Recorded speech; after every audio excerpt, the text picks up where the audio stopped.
নীরবতার আড়ালে শব্দেরা খেলে, রাতের কালো চাদরে মিশে থাকা আলো অন্ধকারের এক অদ্ভুত গল্প।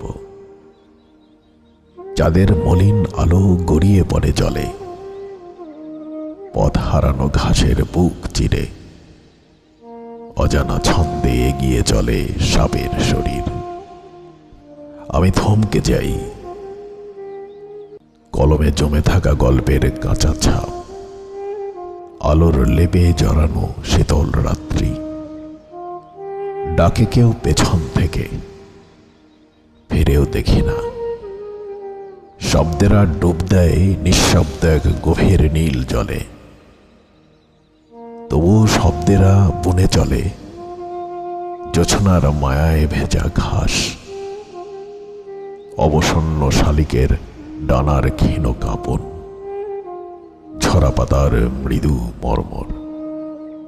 আমি ছুঁয়ে যাই এক একটি স্মৃতি, তারা রূপ নেয় এক অপরূপ কবিতায়। আমার প্রতিটি স্পর্শে শব্দেরা জেগে ওঠে শ্রাবণের ভেজা হাওয়ায়, ফাগুনের জ্বলন্ত রং, শীতের শিরশির চাদর, সব মিলে বনে যায় এক মোহনীয় নকশা, যেখানে শব্দের ভেতরে মিশে থাকে জীবন। অবশেষে যা কিছু লিখি তারা কবিতা হয়ে থাকে, বৃষ্টির ফোঁটা হয়ে জানালার কাছে, অন্ধকারের আলোর ক্ষীণ রেখা হয়ে।